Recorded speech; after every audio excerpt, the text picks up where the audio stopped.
बाटो बिराएका साथीहरूलाई चेतावनी दिन चाहन्छु। आफ्नै रमाइलो राम्रो घरलाई आगो लगाएर खरानी बेच्दै अर्को मान्छेहरूलाई खरानी धसेर जोगी हो भनेर जोगी बनाउन खोजिरहनेहरू केही खरानी आफ्नो अनुहारमा लागेर आफै जोगी भएको उनीहरूले बुझेनन्। होस गर्नुहोस्, फर्किनुहोस्, फेरि आउनुहोस्, हामी एकै ठाउँमा बसेर काम गरौँ। कहिले कहिले बुद्धि बिग्रन्छ। साथीहरूलाई म अनुरोध गर्न चाहन्छु। अब नवनिर्वाचित हाम्रा गाउँपालिका अध्यक्ष श्री देवकृष्ण परासैनीजीलाई आफ्ना सारगर्भित भनाइहरू राख्न म अनुरोध गर्दछु। आदरणीय सञ्चालक हाम्रो तीर्थ सर,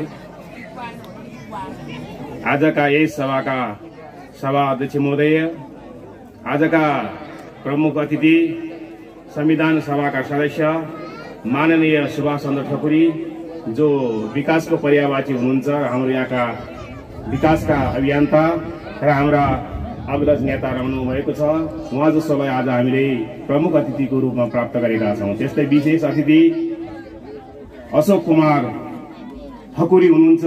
अशोक ठकुरी हुनुहुन्छ, उहाँ हामीले चिनेका साह्रै असल भद्र र शालीन नेता हुनुहुन्छ, जो बागमती प्रदेश सम्पर्क मञ्चको अध्यक्ष रहनु भएको छ।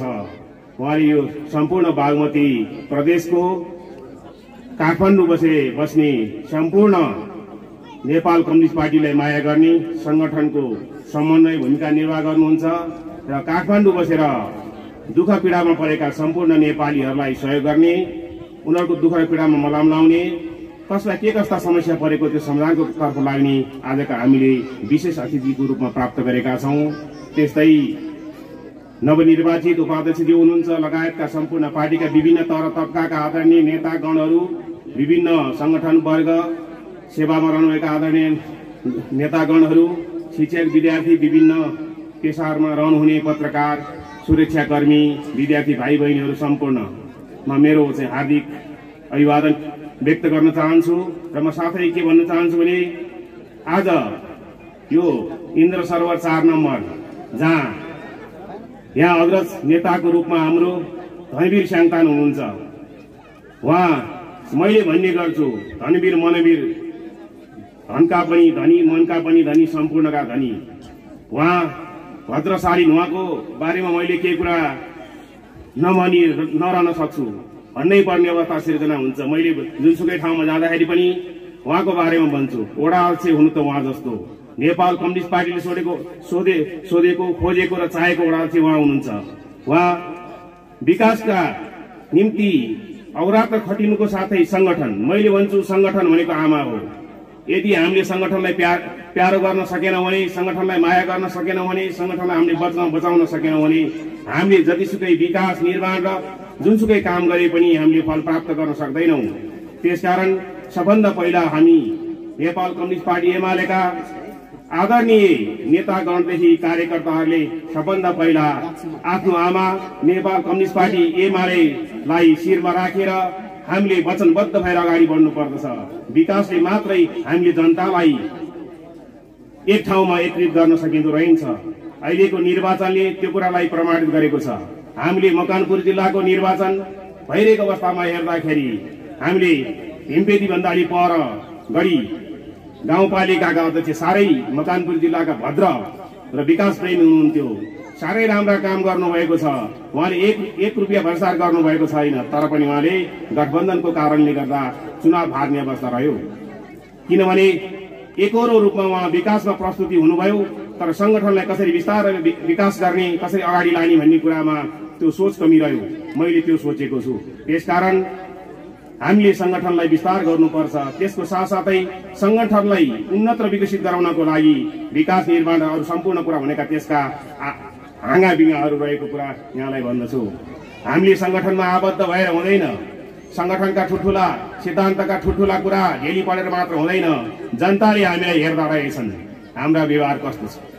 हामीले सभा संगठनमा ठुल्ठुला कुरा प्रवचन दिन्छौँ, बोल्छौँ, तर जनताले हामीलाई हेरिरहेका हुन्छन्, त्यो के गर्छ, के खान्छ, कसो गर्छ, हामीसँग कसरी बोल्छ, हामीसँग उसको व्यवहार कस्तो छ, हामीसँग उसको चाहिँ कस्तो छ हेराइ दृष्टिकोण हो। सबभन्दा सुन्दर पछि भनेको जनतासँग मिल्ने, जनता अनुकूलको व्यवहार हामीले गर्न सकेनौँ भने जनताले हामीलाई पत्याउन छोड्नेछौँ। विकास निर्माणले मात्र हामी अगाडि बढ्न सक्दैनौँ आदरणीय जनसमुदाय।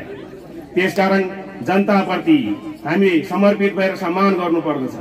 आज मैले यहाँ के भनिरहेको छु भने इन्द्र सरोवर गाउँपालिकाको अध्यक्षको रूपमा तपाईहरूले हामीलाई जिताउनु भएको छ। त्यसमा यो फाकेल इन्द्र सरोवर 4 फाकेल वडा नम्बर 4 ले महत्त्वपूर्ण भूमिका खेलेको छ। आज तपाईहरू नहुने भने यो मञ्चमा आएर हामी अध्यक्षको रूपमा उपस्थित हुन सक्ने अवस्था रहने थिएन। यहाँहरूले कुनै किसिमको पनि मनमा कुनै किसिमको शङ्का आशंका नराखिकन हामी तल्लो भएको मान्छेलाई हाम्रा कुरा सुनेर, हाम्रो पार्टीको कुरा सुनेर तपाईले जुन विश्वास दिनुभयो त्यसप्रति हामी सम्मान व्यक्त गर्न चाहन्छौँ। तपाईले दिनुभएको हामीलाई जुन किसिमको चाहिँ विश्वास छ त्यो विश्वासमा रहौं। एक क्षण पनि हामीले आघात पार्ने छैनौं, एक शब्द पनि फरक पर्ने छैनौं, एक वचन पनि फरक गर्ने गरी हामी काम गर्ने छैनौं। हामीले भनेका छौं, विगतमा म पार्टीको अध्यक्ष प्रताप भुमजन वडा अध्यक्ष हुनुहुन्छ, उहाँ उपाध्यक्ष हुनुहुन्थ्यो। अब हामी अध्यक्ष उपाध्यक्ष यस क्षेत्रमा प्रतिनिधि भएर गइसकेपछि आगामी दिनमा यसै वडाका अग्र नेता हाम्रो पार्टीको पालिका सचिव हुनुहुन्थ्यो, उहाँ अब हाम्रो पालिकाको अध्यक्ष रहनुहुनेछ र उहाँकै नेतृत्वमा हामी हिँड्नेछौँ।